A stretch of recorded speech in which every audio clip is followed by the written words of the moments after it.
सबक नंबर 6 लो आ गई बरसात। जमात शशुम, मज़मून Urdu, मौलिम Shah Faheem, school Nehru Nagar municipal Urdu school number 2।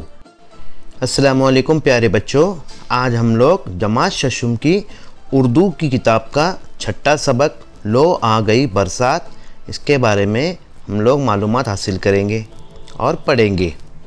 इस सबक के मुसन्निफ़ का नाम है मुजतबा हुसैन। अब हम लोग पहली बात देखेंगे। आम तौर पर 3 मौसम मशहूर हैं। हम लोग जानते हैं कि हमारे मुल्क भारत में 3 मौसम मशहूर हैं, सर्दी, गर्मी और बरसात। सेहत व तंदुरुस्ती के लिए सर्दी का मौसम मशहूर है। हम लोग सब जानते हैं, हम लोग सब सर्दी के मौसम को पसंद करते हैं ना। तो आम तौर पे सेहत और तंदुरुस्ती के लिए सर्दी का मौसम मशहूर है। हालांकि इस मौसम में सर्दी से बचने के लिए हम गर्म कपड़ों में दुबके रहते यानी क्या, हम लोग अपने जिस्म को ढांकते हैं गर्मा गर्म कपड़ों से, जो मोटे ऊन के कपड़े होते हैं ना, जिससे हमको गर्मी और हरारत हासिल होती है। तो ऐसे कपड़ों को हम लोग पहनते हैं। गर्मी के मौसम को आम तौर पर पसंद नहीं किया जाता, क्योंकि बहुत ज़्यादा गर्म होता है, पसीना निकलता है ना। तो हम लोग को गर्मी का एहसास होता है, इसके लिए हम लोग क्या, हर कोई गर्मी के मौसम को पसंद नहीं करता। ताहम तुलबा को गर्मियों की छुट्टियों का बेचैनी से इंतज़ार रहता है ना। हम लोग को गर्मियों में छुट्टियां मिलती है ना, गर्मियों के दिनों में हम लोग को छुट्टियां मिलती है स्कूल को। तो तमाम तुलबा जितने भी बच्चे होते हैं उन सबको इन छुट्टियों का बेचैनी से इंतज़ार रहता है। किसानों के लिए बारिश का मौसम बहुत अहम है। क्यों अहम है? क्योंकि जब बारिश होती है तो किसानों की खेतों में जो फसल जो उगाते हैं ना, उसके लिए पानी की ज़रूरत होती है ना। तो उस बारिश के मौसम से उस पानी की ज़रूरत को पूरा किया जाता है। इसीलिए किसानों के लिए बारिश का मौसम बहुत अहम है। बारिश के आते ही वो बुआई के काम में जुट जाते हैं। हर मौसम के अपने फ़वाइद और कुछ नुकसानात है। बताइए आपको कौन सा मौसम पसंद है। अब इस सबक में बारिश के मौसम को इस तरीके से कुछ इस अंदाज में बयान किया है कि ये मौसम अपनी परेशानियों के बावजूद हमें खूबसूरत नज़र आता है। अब हम लोग आगे पढ़ेंगे कि इस मौसम में बहुत सारी परेशानी होती है, लेकिन इसके बावजूद भी ये मौसम हमें बहुत खूबसूरत नज़र आता है। कैसे? अब हम लोग सबक में आगे पढ़ते हैं। सबक शुरू करने से पहले हम लोग मुसन्निफ़ से मुतालिक जान पहचान कर लेते हैं। मशहूर मज़ाह निगार मुजतबा हुसैन 15 जुलाई 1936 को गुलबर्गा में पैदा हुए। गुलबर्गा कहाँ पर है, किस रियासत में है? कर्नाटक, रियासत कर्नाटक में एक शहर है गुलबर्गा, यहाँ पर वो पैदा हुए। इनकी इब्तिदाई तालीम वालिद साहब की निगरानी में घर पर हुई। उन्होंने उस्मानिया यूनिवर्सिटी से बीए किया।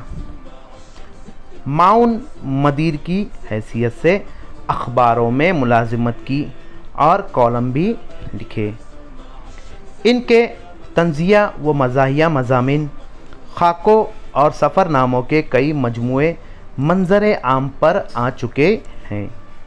इनकी तहकीकात हिंदी, अंग्रेज़ी, रूसी और जापानी वगैरह ज़बानों में तर्जुमा की जा चुकी है। हुकूमत हिंद ने इन्हें पद्मश्री के एजाज़ से नवाजा है। कतए कलाम, सफ़र, लख जापान चलो और आदमी नामा इनकी मशहूर तसानीफ़ है। अब हम लोग सबक की ओर बढ़ते हैं। आप लोग तस्वीर में देख सकते हैं कि एक लड़का बारिश में छाता लेकर खड़ा है, और हम लोग जानते हैं कि छाता जो होता है वो हमें बारिश से बचाता है। दीजिए जनाब, आ गई बरसात, लेकिन ज़रा ठहरिए, बरसात के आने की इत्तला हम क्यों दें। इत्तला यानी क्या? मालूम करना। तो बरसात के आने की इत्तला हम क्यों दें? बरसात तो अपनी आमद का ऐलान खुद करती है। बरसात क्या करती है, अपनी आमद का ऐलान, आमद यानी क्या, अपने आने का। बरसात जब शुरू होती है ना तो उसके आने से पहले वो ऐलान करती है ना, आमद करती है ना। किस तरीके से करती है कि बादलों का गड़गड़ाना, है ना, बादल गड़गड़ाते हैं तो हम लोग को समझ में आता है कि बरसात आने वाली है। तो वही कहा गया है कि ज़रा ठहरिए, बरसात के आने की इतला हम क्यों दें, बरसात तो अपनी आमद, अपने आने का ऐलान खुद करती है। यही तो वो मौसम है जो इस शान से आता है कि लगता है किसी बादशाह की सवारी आ रही है। पहले नकीब आवाज़ें लगाएगा, फिर तोपों की सलामी होगी, और तब कहीं बादशाह सलामत जलवा गरोह होंगे। क्या कहा है कि बरसात का आना यानी ऐसा होता है कि किसी बादशाह की सवारी आ रही है। पहले नकीब आवाज़ लगाते हैं, जैसे पता है ना, हम लोगों ने देखे होंगे आमतौर पे कुछ फिल्मों में भी बताया गया है, पुरानी फिल्मों में, कि जब बादशाह आते हैं तो बोलते हैं होशियार बादशाह सलामत आ रहे हैं, जैसे नकीब आवाज़ें लगाते हैं ना, तो उसी तरीके से आवाज़ें लगाई जाती है और तोपों की सलामी होती है। तोपों की सलामी से मुराद क्या, यहाँ पर तोपों की सलामी से मुराद ये है कि बादलों का गड़गड़ाहटना, है ना, तो बादल जो गड़गड़ाते हैं ना तो उसकी जो आवाज़ निकलती है तो उसको तोपों की सलामी कहा गया है कि तोपों की सलामी होगी, और तब कहीं बादशाह सलामत जलवागर होंगे, मतलब बादशाह सलामत उसके बाद आते हैं, मतलब बारिश, फिर पहले बादलों का गड़गड़ाने के बाद फिर बारिश आती है। दूसरे मुल्कों की बरसात की बात हम नहीं करते, अलबत्ता इतना ज़रूर जानते हैं कि हमारे मुल्क की बरसात बड़ी दिलेर और बहादुर है, क्योंकि वो दुश्मन पर गफलत पर हमला नहीं करती, बल्कि इसे पहले से आगाह करा देती है। आगाह करा देना यानी क्या, इतला देना, मालूम करा देती है कि लो हम आ रहे हैं, मैदान छोड़कर भाग जाओ। दूसरे ये कि हमारी बरसात बड़ी ज़हीन और चालाक होती है, क्योंकि ये इसी वक्त आती है जब आप घर से बाहर हो और जब आपके पास छतरी भी ना हो। देखो कितने मज़ाहिया तौर पे कहा है कि जब बरसात आती है तो वो बहुत दिलेर है, बहादुर है ना। मुसन्निफ़ का कहना है कि बरसात बहुत दिलेर और बहादुर है, वो आती है और आने के बाद वो अपने दुश्मन पर गफलत में हमला नहीं करती है, जबकि वो आने से पहले इतला कराती है, आगाह कराती है कि लो हम आ रहे हैं। अब आगाह कराने का मतलब किस तरीके से आगाह कराती है कि वो बादलों का गड़गड़ाना, है ना, ठंडी हवाएं चलना, तो इस तरीके से हम लोग को अंदाज़ा हो जाता है, हम लोग को पता चल जाता है कि बारिश आने वाली है।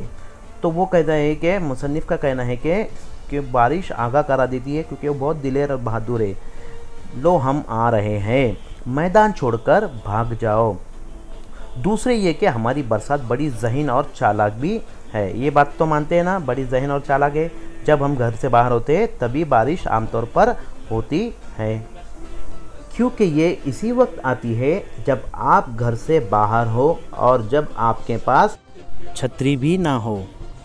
तीसरे ये कि हमारी बरसात काफ़ी पढ़ी लिखी भी होती है, क्योंकि ये अखबार में मौसम का हाल पढ़ती है और फिर तरदीदी बयां के तौर पर बरसती है। तरदीदी यानी क्या, मतलब मनसूख करना, यानी क्या, रद्द करना।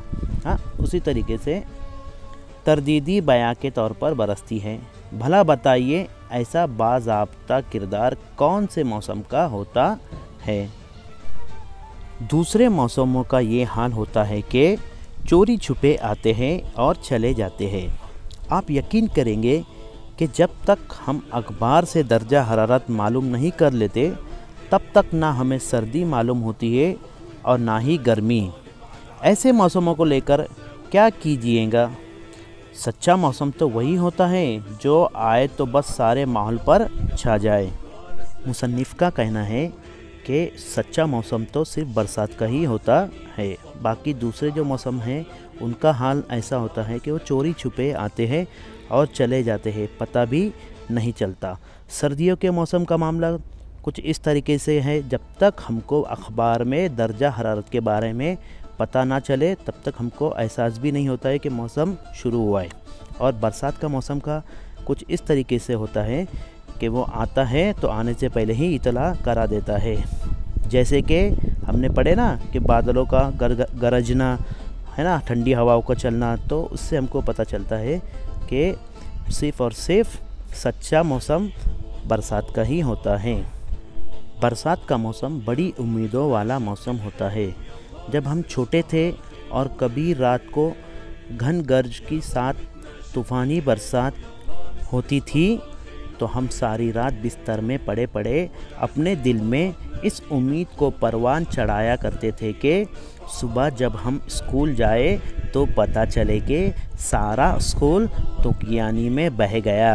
देखो, जब हम छोटे थे तो हम लोग क्या सोचते थे हम लोग कि बरसात में जब हम लोग सुबह जब आँख खोले तो बरसात में पूरा स्कूल बहकर चला गया है। स्कूल के साथ साथ सारे टीचर भी अपनी छड़ियों समेत बह गए। देखो, टीचर किसके साथ बह गए? अपनी छड़ियों के साथ। छड़ियाँ मतलब क्या, लकड़ी है ना जो सज़ा देते थे, तो उन छड़ियों के साथ में टीचर बह गए और सारी किताबें भी बह गई। पूरी किताबें भी क्या हो गई? बह गई। ये और बात है कि जब हम उम्मीद वाली रात गुजार कर स्कूल पहुँचते थे तो स्कूल जूका तो खड़ा होता था, है ना। ये तो सिर्फ एक ख्याल ही था कि सब बह के गया होगा, स्कूल बह के गए होंगे, टीचर अपने छड़ियों के साथ बह गए होंगे, किताबें बह गई होंगी। लेकिन जब अगली सुबह जब हम लोग उठते थे, उठने के बाद स्कूल पहुंचते थे तो स्कूल जूका तो खड़ा हुआ होता था। मगर इनसे कौन इनकार कर सकता है कि बरसात हमारे दिल में सैकड़ों उम्मीदें पैदा कर देती है। सही बात है ना। बरसात हमारे दिलों में सैकड़ों उम्मीदें पैदा करती है क्योंकि बरसात ही हमारी ज़िंदगी में बहुत अहमियत रखती है ना। उसी तरीके से हमारे दिल पर ही क्या मौकूफ़ है। बरसात की आमद से पहले खुद धरती के सीने में भी बड़ी उम्मीदें छुपी होती है। क्योंकि इसका बरसात का इंतज़ार मतलब कौन कौन करता है? किसान तो करते हैं, हम लोग को ज़रूरत है, लेकिन धरती यानी क्या?